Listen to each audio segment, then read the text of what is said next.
সবাই দেখতে পাচ্ছি অন্নপূর্ণা ভান্ডার নিয়ে তোলপাড়, কিন্তু কেউ কি জানো যে যুবশক্তি প্রকল্প চালু করেছে, তার পোর্টালকে আপডেট করেছে, অনলাইনে ফর্ম ফিল আপ শুরু হয়েছে। আজকে আমি তোমাদেরকে দেখাবো।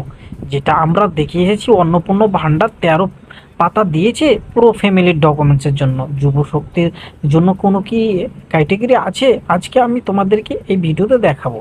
তোমরা এসে সার্চ করবে যুবসাথী। যুবসাথীর পোর্টালটাকে যুবশক্তিতে পরিবর্তন করেছে।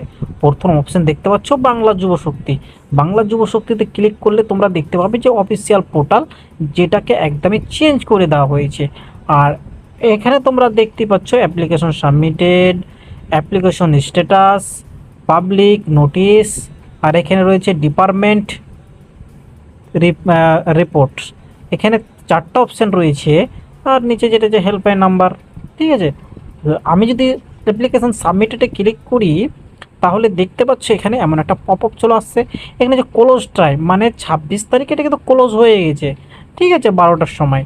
মানে এটা এখনও অনলাইনে চালু করেনি, কোনো ফর্মে এখনও আসেনি। চালু করলেই অবশ্যই জানতে পারবেন। তারপরে চলে আসলাম স্ট্যাটাস, মানে ডকুমেন্টগুলো দেখা যাবে। স্ট্যাটাস যখন ক্লিক করি, তখন দেখতে পাচ্ছ কী কী ডকুমেন্ট লাগতো যুবসাথীতে, আর যুবশক্তিতে কী কী লাগবে এটাও দিয়েছে। যুবশক্তিতে দেখাচ্ছে যুবসাথী এটা।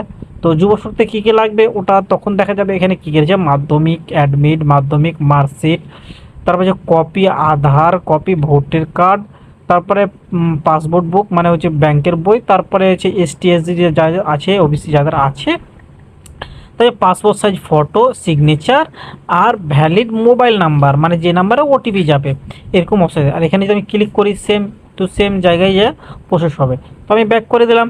আর এখানে যদি ক্লিক করি পাবলিক নোটিশে, সেম প্রসেস।